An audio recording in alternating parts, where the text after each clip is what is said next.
há uns 4 anos atrás, teve uma audiência no Congresso americano sobre mudança climática, que um congressista falou isso aí, cara. Por que a gente não põe uma turbina e tira a Terra da órbita dela? Tá resolvido o problema do aquecimento global. O cara falou isso, cara. Um congressista, ele falou isso. Mas ele viu num filme, Sérgio. Ele deve ter visto esse filme. Ele falou, olha, é possível, botar uma turbina. Não, e o pior é a reação do pessoal. Sério, cara. Falando, é meio complicado a gente fazer isso, né? Porque isso vai mudar a órbita de um planeta, não é um negócio tão fácil. E eles nem comentam o tamanho da turbina que você precisa fazer pra isso. Não, né? nem foram pra esse lado. Nem vão pro lado da física da você resolve bagaça, um problema e cria outros. O pessoal sério, o que eu achei engraçado é que o pessoal sério explicando pro cara. Entendeu? Mas que você vai ser grosseiro com o cara, né? Assim, isso é deputado. O senhor acabou de falar a maior sandice do universo. Não, isso entra nesse pensamento também de, tipo, tem gente criando abelha robô para polinizar. E assim, mas as abelhas existem ainda. Em vez de criar abelha robô, vamos tentar salvar as que existem. Entra nessa situação.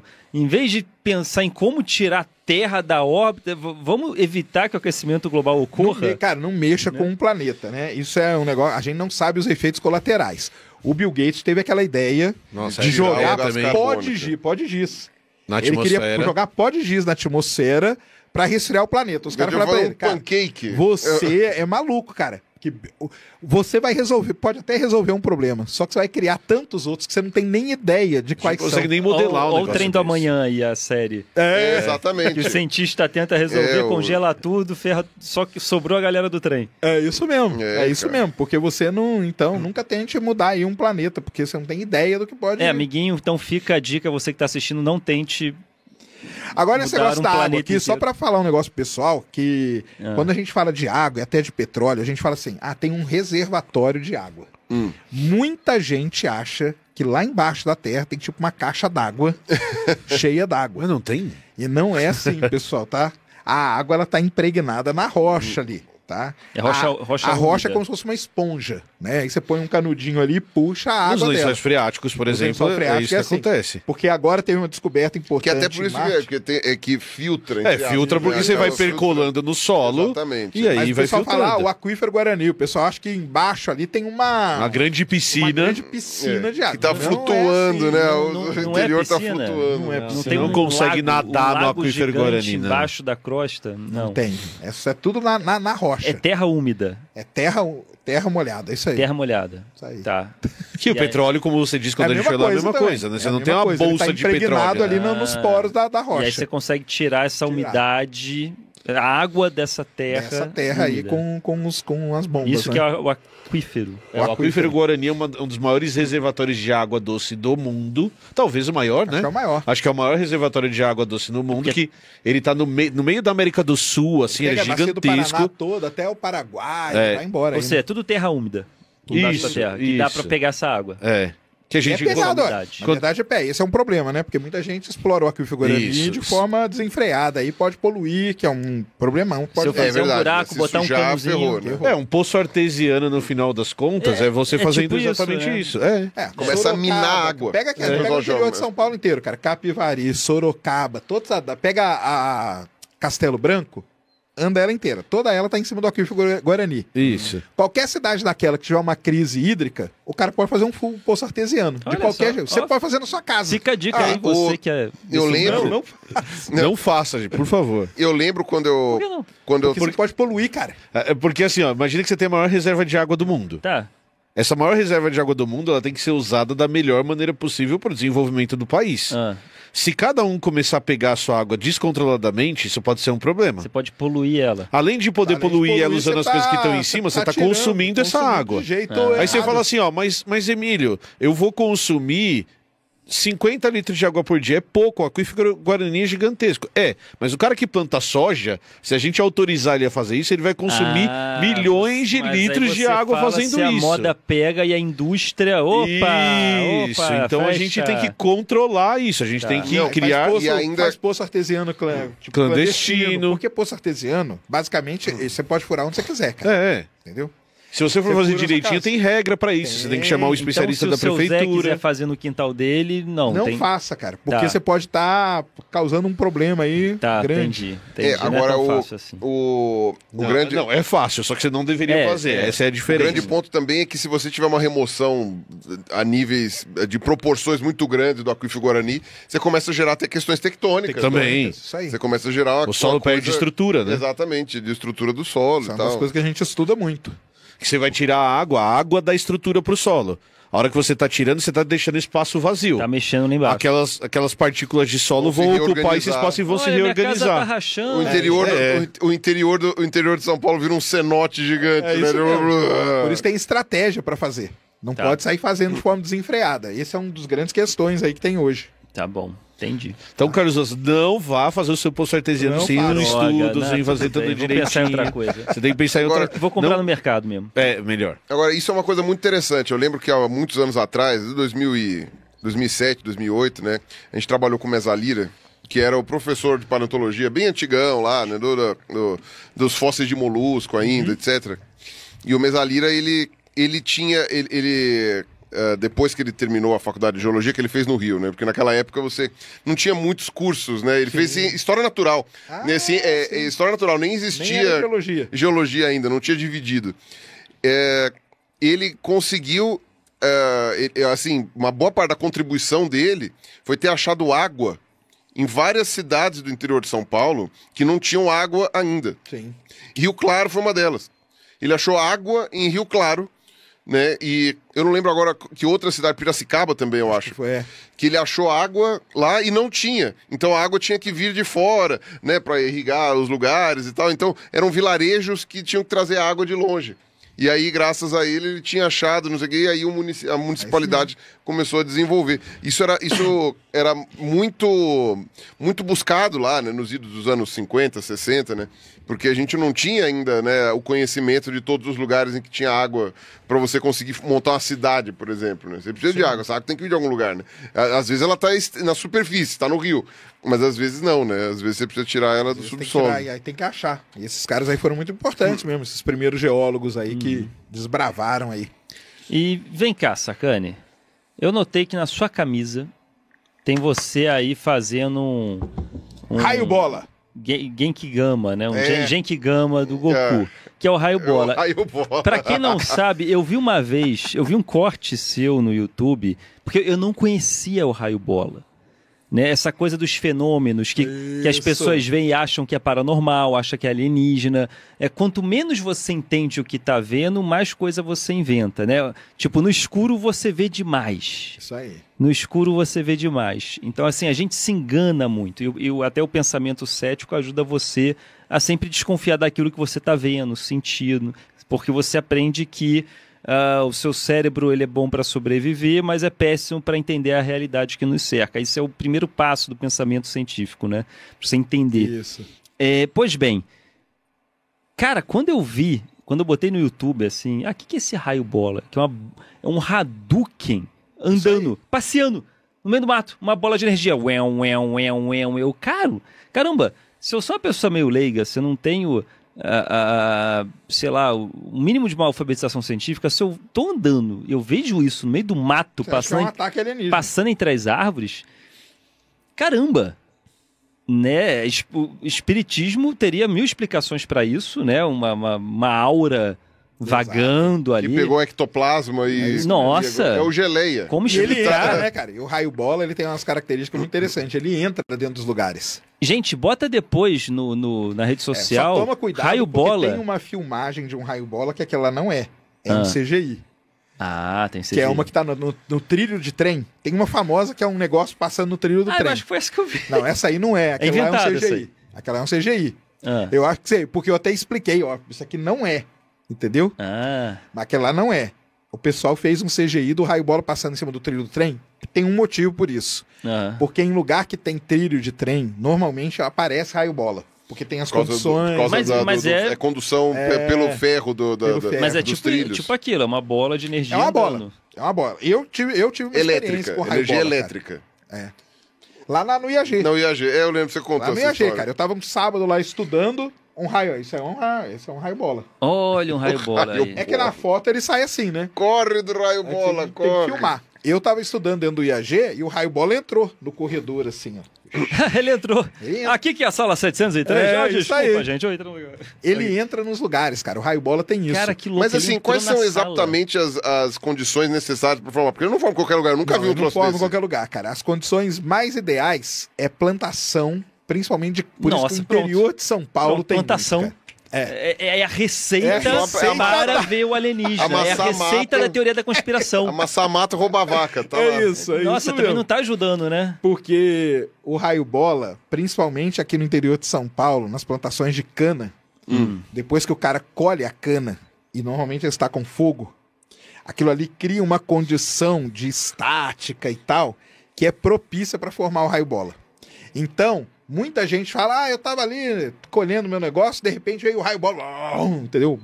Ou o pessoal na folclore chama de o boitatá.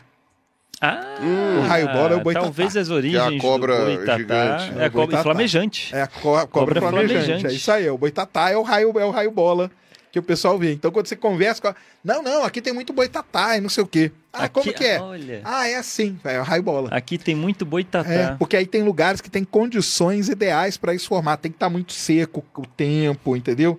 Tem que ter uma tempestade mais ou menos perto, mas não em cima. Se estiver úmido, não costuma ter raio bola. Então tem toda uma condição especial da atmosfera para formar. Que legal. Que interessante. E aí, como é que você fez com isso daí do IAG? Cara, não fiz nada. Você se escondeu? Ele entrou, não. Ele vai faz um barulhão, faz barulho de raio mesmo e depois ele sai. Porque deve fazer trovão, né? Sendo o deslocamento do ar de qualquer jeito, né? Ele sai. Aí ele sai e vai embora. E se acertar alguém? Se tiver alguém correndo... Dá choque, dá. Mas não chega a matar, não. Acho que nunca teve relato de ninguém que morreu com raio bola, não. Deve ser tão forte quanto um raio, né? Nossa, cara, mas imagina que merda. Você tá andando... meu Deus, um raio bola... Cara, que coisa horrível. Aí você ouve um Hadouken. Corre. É o Hadouken, meu. Hadouken. É um Hadouken. Olha um raio bola ali, socorro. A gente tem essa camiseta aqui porque eu falo pro pessoal, cara. Eu vi uma luz assim, você viu um raio bola, cara. Fica tranquilo. O raio bola não é mais nada que um raio bola. É que eu fico imaginando isso, porque assim, pro pessoal que conhece coisa de herpetologia e tal, não sei o quê, você tem a piton bola, né? Que é a Piton regius, que é uma cobra, né? Que ela faz uma bolinha, ela se enrola, ela é super fofinha, tá? O pessoal tem como pet, etc. Ela não é brasileira, ela é asiática, se não me engano.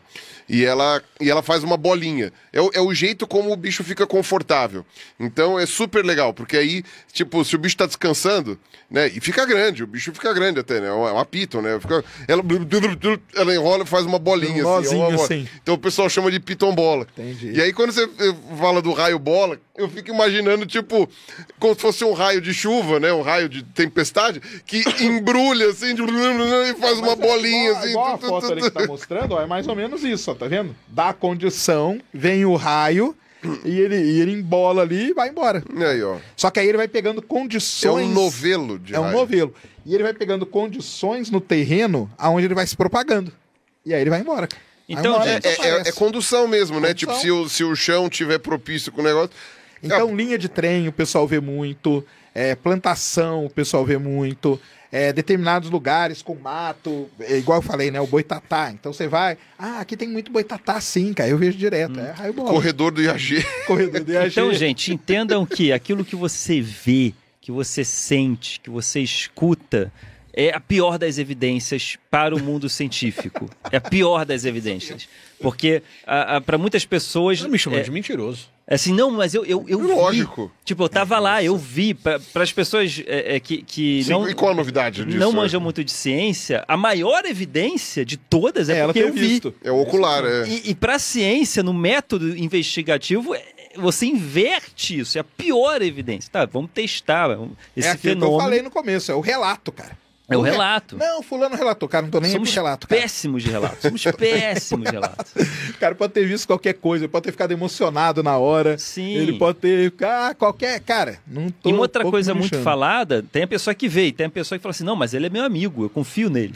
Exatamente. Né? Se ele viu, eu confio nele. Cara, tá na mesma. Ainda é um relato. Ainda é um relato. Confiando ou não é questão de confiança, né?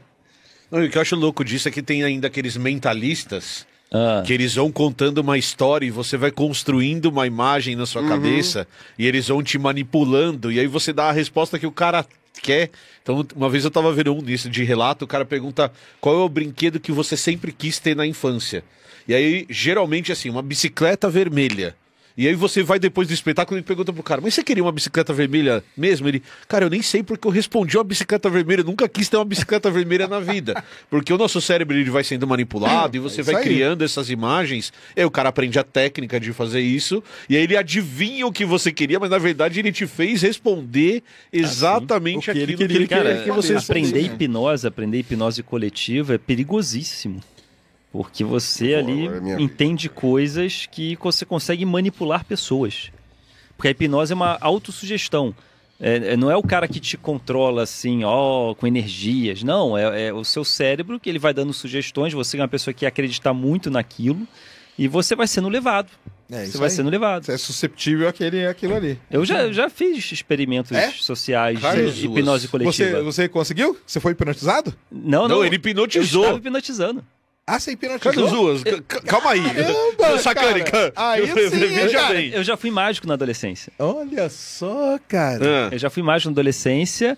E aí, quando eu resolvi criar uma igreja, que isso foi já durante um sábado qualquer... Calma, vamos por partes. Eu já fui mágico na adolescência. Aí quando eu resolvi criar uma igreja, você tá ganhando camadas. É que nos eventos nerds, você tem o seu Media Kit que você oferece. Eu posso fazer palestra, posso fazer bate-papo, tudo sobre quadrinho. Você colocava mágica também. Posso fazer um culto. Não, então, aí eu pensei, como o meu assunto era religião, e eu tava numa época muito revoltado com essas igrejas que tirava dinheiro da galera, aí eu pensei, vou fazer uma paródia de uma igreja.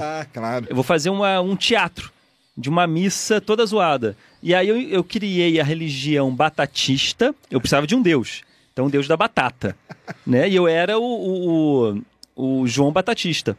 Eu era o enviado. Eu incorporava o espírito. Era o Pedro deles, né? Exatamente. Isso, o Batatista. E aí tinha o Santo Bacon. E aí tinha o Santo Bacon. E aí eu já fiz teatro, então eu pensei numa peça e ofereci para evento. Olha, eu posso dar palestra, bate-papo, posso dar uma missa. Joguei. Os eventos, como missa? Como assim? Até que teve um evento que topou a missa. Me deu cachê para eu fazer uma missa batatista. Eu fiz aquele chapéu de batata, a batatinha do McDonald's, imagina ela em tamanho de chapéu, né? Botava assim como tipo se fosse um sacerdote, um bispo. Fiz uma roupa meio papal.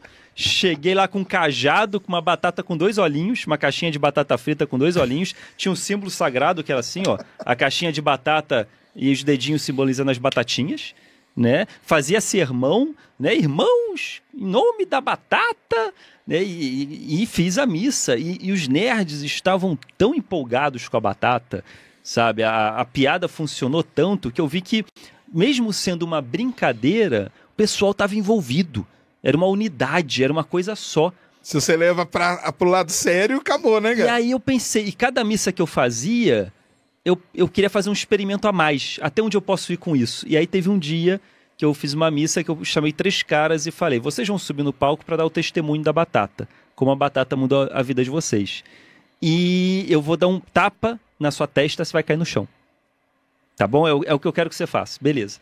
E aí, eu quero 3 testemunhas aqui para mostrar como a batata mudou a vida. Aí subiram as pessoas, eles deram testemunho de como a batata foi importante para a vida deles. E aí, glória batata! E eu vi que a plateia tava, glória batata! E aí eu dei uma pancada na cabeça do primeiro. Pá, glória batata! Ele caiu no chão. Fiz no segundo, fiz no terceiro. Os 3 caíram, efeito dominó. Aí eu pensei, vou virar pra plateia. Olhei pra plateia, fiz um Hadouken. Glória batata! Metade caiu. Metade caiu. Mesmo sabendo que era uma brincadeira, o pessoal tava tão ali na batata, aquela energia, que metade caiu, sem ter combinado, sem nada. Olha só. Isso foi um experimento social muito interessante. Aí eu parei de fazer missa batatista, eu vi que a coisa estava perdendo o controle. Me chamaram pra fazer casamento. Você fez? Eu fiz. Porque primeiro eu pensei, gente, meu Deus, casamento, como assim? Tipo, isso foi uma brincadeira, né? Mas era um pessoal que realmente estava querendo... Que você casasse eles mesmos. Sério. Né? Amigos, família, mãe chorando. E aí o meu segundo pensamento foi, o que me impede de fazer? Por que não? Né, cara? Por que não? Por que não? É isso vamos ver o que vai acontecer. E aí eu fui, fiz o casamento, a mãe chorava, meu filho tá casando. E eu fiquei tenso, eu fiquei preocupado, né? Caramba, a coisa tá ficando séria. E aí eu cheguei pro noivo, era o Marco e a Thalita, né? Tenho contato deles até hoje. E aí eu cheguei pro Marco e falei, você falou pra sua mãe quem sou eu? Porque ali, sua mãe tá séria ali. Eu não sei... Eu tô vendo que não vai dar muito certo. Sua mãe é religiosa. Aí ele falou, ela é. Você falou pra ela quem sou eu? A pessoa que vai fazer a cerimônia? Aí eu fiquei meio com medo de falar pra ela. Muito obrigado, Marco. Agora sim. Eu tive que chamar ela no canto.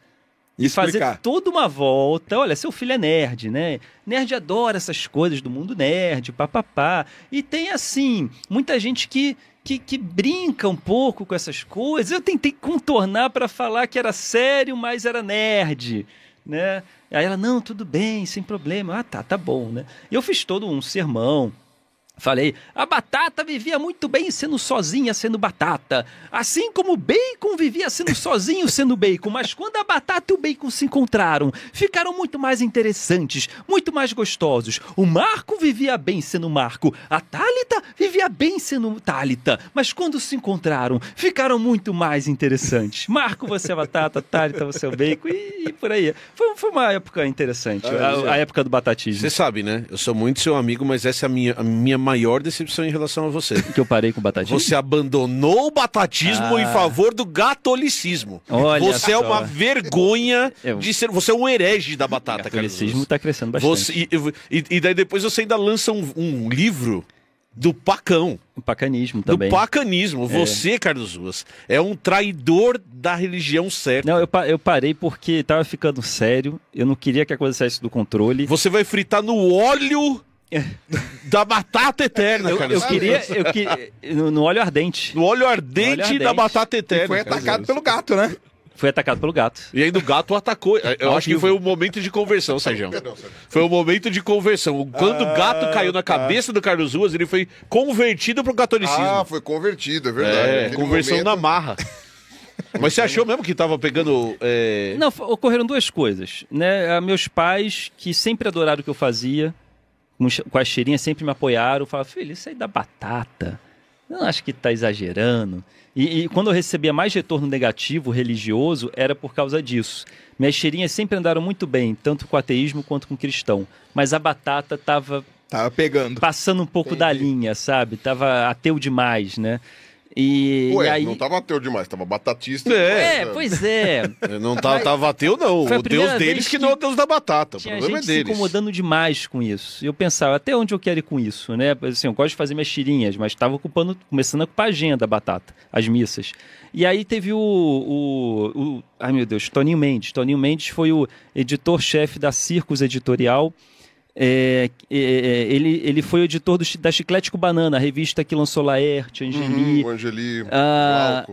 Eu tive o prazer de ter o Toninho Mendes, já muito idoso, mas como editor do meu livro de Um Sábado Qualquer. Eu esbarrei com ele, caramba, ele lançou Laerte, lançou Angeli. E aí ele falou, gosto muito do seu trabalho. Eu falei, cara, vem ser editor do meu próximo livro. Opa, beleza. Aí dormiu lá em casa. E aí ele estudou bastante meu trabalho para poder opinar até do livro e falou, olha, eu gosto muito do que você faz, mas um dos artistas, que era meu grande amigo, era o Glauco. E o Glauco lá no chá do Daime levou um tiro, um cara que sofria esquizofrenia, tomava Daime, apareceu na casa dele um ataque de esquizofrenia. Matou o filho com também, uma arma. Matou ele. Então, assim, não brinca com isso de criar religião. Não entra nessa. Seu trabalho é muito bom, mas isso de criar religião... Imagina se um doidão de batata vinha atrás de você. Porque o problema é que as pessoas passam a acreditar, né? Uma bazuca de batata, sei lá. Alguém vai acreditar de fato. Aí apesar de ser uma brincadeira, né? A coisa estava crescendo. Tá bom, vou focar nos quadrinhos, mas a batata tá aí. Né? Tomou vida própria, tem gente que até hoje fala da batata. Quem sabe um dia eu lance um livro da Bíblia da batata. Todo o mercado, inclusive. Não faço mais missa. Tá, né? Não sinto mais a presença do mercado a batata tá. Sim. Nos fast foods pelo Brasil inteiro. A batata está em todos os lugares, irmão. A penetração da batata é gigantesca. A batata está em todos os continentes, em todos os países, salvando pessoas, matando a fome de barrigas vazias. Navios aí, a gente exatamente. Batata. A batata está na sua despensa, irmão, está na sua cozinha, está na sua mesa de jantar, e quando você come a batata está dentro de você. Eu ouvi um aleluia! Aí a plateia, aleluia! Quando você come a batata, ela está dentro de você. Impressionante. Exatamente, foram bons. E ela vira o pneuzinho que você tem. A batata te vai levar pra sempre. A batata te acompanha. Eu lembro lá quando a gente fazia os campos lá, que tinha que acampar, né? Que não dava pra voltar pro hotel, etc e tal, que nem a gente fez lá na Patagônia. Você precisava levar produtos pouco perecíveis, né? Pra poder durar e tal. E a batata é um desses elementos. Você pega umas caixas de batata, assim. Você tinha comida para os 15 dias ali. Quer dizer, as últimas acabavam apodrecendo, mas a maioria delas durava, né? Para você ir fazendo comida todos os dias tal. Aí abria um macarrão em pacote, né? Que também é não perecível. Fazia um macarrão com batata, uma cenoura tal. Era bem... Gente, realmente... essa história dá um Reels. Nunca parei pensar nisso. Claro. Contar isso no Reels ficaria legal. Sacane, vamos lá. Voltando ao assunto. Manda. James Webb. Grande James Webb. Ele tá mudando muita coisa. Assim, ele tá tirando fotos que a gente não conhecia, né? Ele tá explorando lugares onde nunca tínhamos alcançado. Nunca. Quais são as últimas notícias que nós temos aí que nos encantam, que o James Webb está trazendo? Que preguiçoso ele, porque ele podia ir ler isso. Dá um Google aí, cara. Não, vídeo lá. Eu quero do explicando as coisas que ele já falou. Eu quero do divulgador científico. Cara, o James Webb tá sensacional, cara. Ele tá aí, né, fazendo todas essas grandes descobertas dele. Realmente tá vendo uma região do universo. O James Webb, cara, lembra que eu falei do telescópio lá no começo? Sim, sim.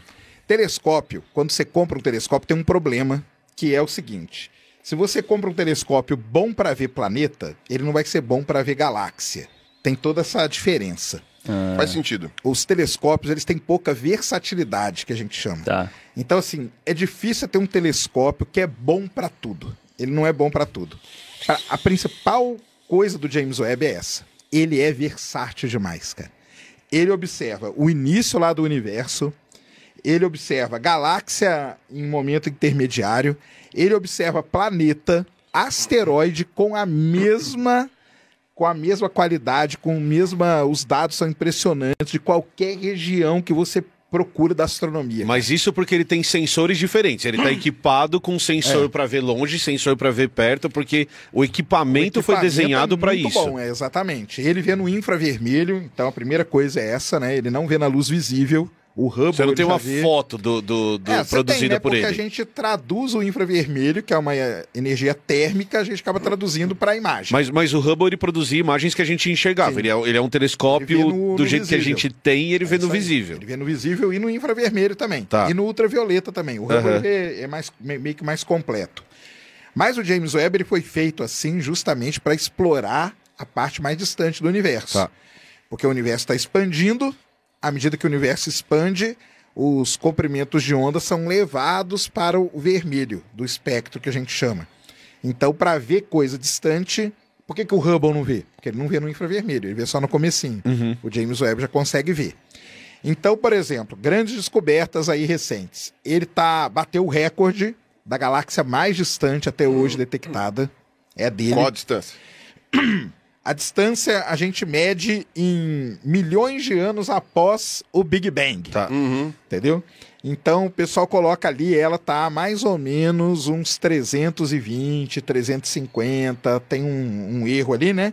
Mas uns 300 e alguma coisa milhões de anos após o Big Bang. Que isso foi há 13 bilhões de anos, mais ou menos. Mais ou menos a 13.4. 13.4 bi. Se o universo é 13.7, 7 seria 13.4 bi. Então isso aí já é uma grande descoberta do James Webb. Ele foi feito para isso, para a gente chegar nas primeiras galáxias ali, tá?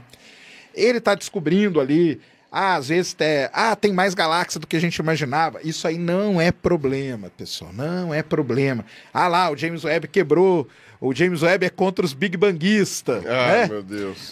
O James Webb quebrou a cosmologia. Olha aí o que ele está descobrindo. Os modelos estavam errados, Sérgio. Volte para a prancheta. Cara, os astrônomos sabiam que o James Webb ia descobrir coisa ali que a gente nunca tinha visto. Ia ter que ajustar o modelo. E tem que ajustar, isso aí não tem problema nenhum para isso. Então isso é uma grande descoberta. Agora, uma bem recente mesmo, tipo dessa semana... Opa! É a seguinte. Breaking news. Breaking news mesmo. A cosmologia, o que é cosmologia, o pessoal entender? Cosmologia é uma área da astronomia que estuda o universo como um todo. Como que ele nasceu? Será que foi no Big Bang? Você vê o universo astronômico? Tirando sarro da gente? Às vezes eu vejo. De vez em quando eu assisto. Toda vez que ele vai falar Big Bang, ele fala Gang Bang. Eu dou risada demais. O Gang Bang do universo. Então, a cosmologia estuda como que o universo nasceu, como que ele evoluiu e como que ele vai morrer, ou o destino do universo. Muito bem. A gente descobriu que o universo está expandindo. Então, existe uma velocidade com a qual o universo expande. Aí o pessoal foi lá calcular essa velocidade. Como que a gente calcula isso? A gente tem que observar alguma coisa. Tem que ter uma referência. Tem que ter uma referência. Vamos observar objetos que são muito bons para que tenham um brilho muito eficiente para a gente observar. Um desses objetos são as supernovas. Quando a supernova explode, ela brilha mais que uma galáxia inteira. Então ela tem um brilho muito bem definido. Beleza. Começamos a medir várias supernovas, milhares de supernovas. Mas isso pré-James Webb, ou já no James Webb? Pré-James Webb. Pré-James Webb a gente já tinha essa marcação de onde estava essa supernova. Começamos a medir, calculamos uma velocidade com a qual o universo se expande. É uma matemática simples no sentido de eu peguei essas duas, vejo quanto elas se afastaram num determinado tempo e eu consigo fazer esse cálculo. Não é tão simples, porque aí tem um problema, cara, na cosmologia e na astronomia. A coisa mais difícil que tem é medir distância. Distância faz sentido. Não é fácil. A gente tem vários métodos para medir distância. A gente tem paralaxe, só que a paralaxe ela funciona até um certo ponto. Depois a gente tem que ter algum tipo de régua, que é do mesmo jeito que você mede aqui na Terra. Mas você não pode só pegar a régua e colocar assim na frente da foto e ver? Igual os caras fazem pra provar que a Terra é plana? Não pode? Pega a régua, né? Pega a régua, sacaninho. 3 centímetros aqui, 3,5 ali, faz uma regra de 3. A gente tem que ter uma régua, mas que não é essa, né? E a supernova é uma boa régua. Tá. Então o pessoal mediu a taxa de expansão do universo com a supernova. Deu um valor 70 quilômetros por segundo por megaparsec. O que quer dizer esse nome esquisito? A cada megaparsec do universo. O que é megaparsec? Megaparsec é uma medida de distância gigantesca. Que são milhões de anos-luz. A cada megaparsec que você anda no universo, o universo ele expande a 70 km por segundo. Beleza? Muito bem. Só que não tem só esse jeito de medir distância. Tem vários outros. Tem um que usa um negócio que a gente chama que é a radiação cósmica de fundo, que é o resquício do Big Bang. Quando você mede distância usando esse método, que é um outro método, e calcula a taxa de expansão do universo, era para dar 70. Ou próximo. Não dá. Dá muito abaixo. Dá fora do que a gente chama de intervalo de confiança. Dá fora do erro. Dá fora do erro. Do cálculo. Dá 67 km por segundo por megaparsec. Tá. A outra é 74, tá? É 74 e 67. São as duas medidas aqui. E isso criou-se uma confusão na cosmologia. A gente chama isso de crise da cosmologia. Ou o nome mais científico, tensão de Hubble. Por que tem esse nome? Porque esse valor que eu falei para vocês, 74, 67, é o valor de um parâmetro, que é o parâmetro Hubble. É o parâmetro que o Edwin Hubble calculou lá em 1929, observando galáxias e tal. Virou esse parâmetro, que é o parâmetro que mede o quanto o universo, a taxa com a qual o universo se expande. Isso é uma crise. Tem livros e mais livros sobre a tensão de Hubble, como que é e agora. Qual que é o problema disso? Pode ser que o modelo que a gente usa para definir o universo esteja todo errado. Todo errado. Que é o modelo Lambda-CDM. O que é Lambda-CDM? Lambda é energia escura, CDM é matéria escura. Pode ser que isso esteja totalmente errado. Pode ser que toda a física que a gente conhece esteja errada. Nossa. Aí a gente teria que inventar uma outra física para explicar. Muito bem. Ficou esse problemão. Aí vai ser um chororô. Ficou esse problemão todo. Aí quem que veio? O James Webb. Opa! Aí o pessoal falou assim, beleza, o James Webb ele tem ali características observacionais diferentes. Uma espada justiceira, né? A espada justiceira. A visão além do alcance. Exatamente. Aí o pessoal observou uma série de galáxias E falou assim, quer saber, vamos medir de outras maneiras de distância. Por que só essas duas? Vamos medir de outros jeitos. Tem um porquê dessas duas, tá? A supernova é algo que está próximo da gente. Então a gente chama de universo próximo. A CMB, que é a radiação cósmica de fundo, é algo do universo primordial. Tá. Isso quer dizer o quê? Que a gente está medindo uma distância quando o universo era novo e outra quando o universo é mais recente. Era para dar a mesma coisa porque o universo é uma coisa só. Só que deu muito diferente. Aí o pessoal começou a discutir, será que o universo expandia numa velocidade, depois mudou? Isso não faz muito sentido e tal. Começou toda essa confusão. O pessoal com o James Webb observaram aí 10 galáxias e observaram outras coisas nas galáxias. Eles falaram assim, não precisa ser só supernova, cara. Tem algumas estrelas que elas são bons marcadores também. Então ele observou 3 outros tipos de coisa. Um tipo de estrela que a gente chama de variável cefeida. É uma estrela que varia o brilho, e o brilho dela varia tão bem marcado que ela é uma boa régua para a gente ter. Observou um tipo de estrela que chama gigante vermelha, que também, no infravermelho do James Webb, ela é muito bem marcada. E observou uma outra estrela, que só o James Webb consegue observar, que a gente chama de estrela de carbono. À medida que vai acontecendo a fusão nuclear ali dentro da estrela, tal, ela vai perdendo os elementos, chega uma hora que ela vira uma estrela que ela queima carbono. Na luz visível a gente não vê. No infravermelho a gente vê bem. Quando observou e calculou a constante de Hubble, com esses três métodos, ele bateu perto da CMB. Que é 64, que isso? É o 67. Que é o 67. Ele bateu ali 69, 70 e tal. Então, o que se tem hoje, cara, é que o James Webb pode ter resolvido o conflito, a crise da cosmologia. A crise da cosmologia. E aí a gente não precisa inventar uma física nova. Aí não precisa, estar tudo dentro do que a gente conhece e tal. Aí vai perguntar assim, e qual é o problema da supernova? Aí podem ter vários problemas. Pode ter problema de medida mesmo, entendeu? Então pode ter um erro que está associado ali que a gente não está conseguindo mapear ainda e o pessoal vai atrás. Mas hoje, isso aí saiu agora, terça-feira, o artigo do pessoal mostrando que o James Webb pode... mas aí então quer dizer que resolveu? Calma. Agora vamos observar mais. É sempre assim, né? Astronomia, você precisa de muitos dados. Eu falei que nós observamos 10 galáxias só. Agora eles vão observar muito mais e ver se comprova esse valor. Mas tudo indica que o James Webb vai resolver essa crise. Se ele fizer isso, cara, ele já se pagou aí para o mundo acadêmico, entendeu? Porque ele resolveu um grande problema. O problema é o seguinte, com a crise que tava, né? A gente chama de crise, mas não tem. Uma crise que tava, é meio sem saber em que universo que a gente vive. A gente não conhece o universo que a gente vive, cara.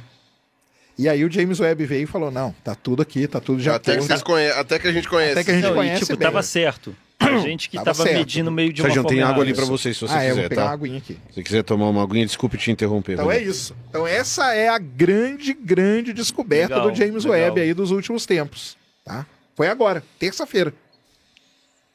Tá vendo? Você queria atualidade? Toma, mais atual que isso, ó.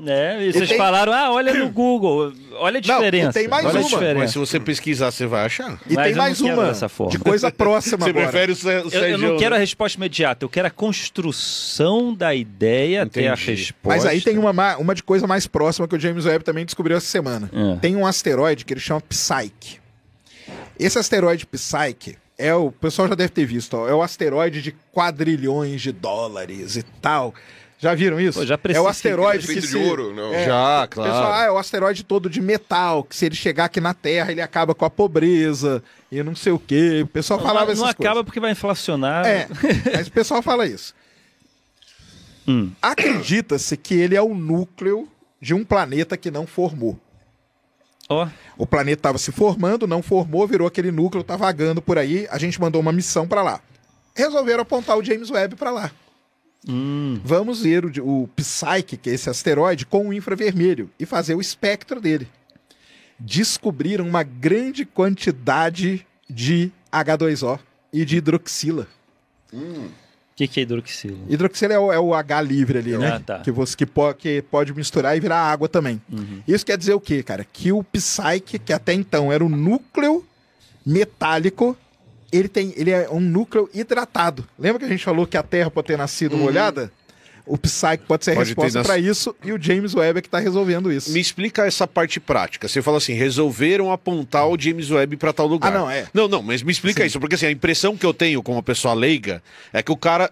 Eu sei que não é assim, tá? Mas que o cara tá com controle remoto ali na NASA e ele tá ligando o motor do negócio. É exatamente isso que acontece. É assim. Ele manda um sinal de rádio pro James Webb e ele ativa os motores para reposicionar e literalmente aponta o negócio para... O James Webb, ele é um telescópio que ele funciona por projetos. Tá, sim. Porque aqui na Terra a gente tem telescópio de varredura. Que tá ali... É o telescópio que está varrendo, armazenando os dados. Qualquer um pode entrar lá no banco de dados, pegar aquilo e pesquisar. O James Webb não, é por projeto. Então, projeto A é o Ruas que quer estudar Júpiter. Você submete o projeto para a NASA. Você submete. Hoje é a avaliação mais rigorosa de projetos que tem no mundo. De qualquer ciência que você pegar, o projeto ser aprovado no James Webb. Tá. É muito difícil. E quem aprova isso é NASA ou não? É um consórcio? É um comitê gigantesco lá. Tem gente da NASA, da ESA. Eu gostaria de ver a galáxia... Acho que é a galáxia de Sombreiro. Ou a nebulosa de Sombreiro. Galáxia. Você quer ver se tem o Guaxinim Mariachi? Eu quero achar o meu Guaxinim. Não, porque eu acredito numa entidade que é o Guaxinim Mariachi. Aí, ó. E aí, mais uma heresia. Né? Era a batata... Depois o gato. Me prova que eu estou. Prove Mariachi. Que o Guaxinim Mariachi não existe. Não tem que provar nada. Viu? Não consegue. Vai que no infravermelho ele aparece. E aí eu descubro que tem uma galáxia de Sombreiro. Coincidência? Eu acho que não. M74. Eu vou achar um Guaxinim lá quando... Então a lógica é ele escrever essa história, submeter lá, pra virar... importante, aí ela entra numa fila. E aí aquela fila ele aponta assim mesmo. James Webb, hoje é o projeto A, Galáxia do Sombreiro. Aí ele lá no espaço vai virar, só que aí no projeto você vai falar, eu quero observar ela por tantas horas, com tal filtro, com outro filtro. Mas ele literalmente vira, então a minha ideia não estava errada. A minha percepção, ele vai virar, do mesmo jeito que eu tô apontando um telescópio aqui na Terra, ele vai fazer a mesma coisa no espaço. O Hubble é assim, o James Webb é assim, os grandes telescópios aqui da Terra, boa parte deles são assim, entendeu? Que privilégio que nós temos hoje, né? Não, a gente tem. É uma pena Carl Sagan não estar aqui, porque... isso é mesmo. Nos últimos 30 anos, tanta coisa... Talvez também ia morrer de desgosto em alguns aspectos, né? Isso com certeza. Essa também, né? Mas ia ajudar também, hein? A gente tem que pensar como o Carl Sagan foi poupado. Não, porque aí ele não seria poupado. Não seria. A gente fica mal... Mas ele não é revoltado. O Neil deGrasse é mais revoltado que ele. É verdade. O Neil deGrasse é muito mais revoltado. A gente fica muito mal acostumado com o que a gente recebe. Né? A gente vê lá uma foto do planeta Terra, pensa, tá bom, uma foto do planeta Terra. Cara, essa foto, até os anos 60, você não tinha direito a uma foto de uma sonda fotografando como é que era o nosso planeta. Tipo, antes dos anos 60 não tinha uma foto assim, alta resolução, bonitinha de como era o nosso planeta. Todas essas descobertas que tem hoje, ninguém sabia. Foram quase 2000 anos para a gente entender que, na verdade, era o planeta Terra que girava em torno do Sol e coisas tão...